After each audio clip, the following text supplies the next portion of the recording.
সীমা লঙ্ঘন।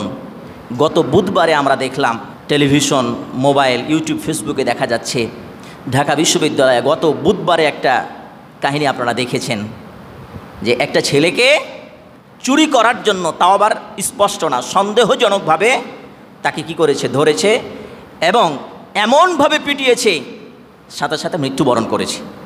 এটা হচ্ছে সীমা লঙ্ঘন।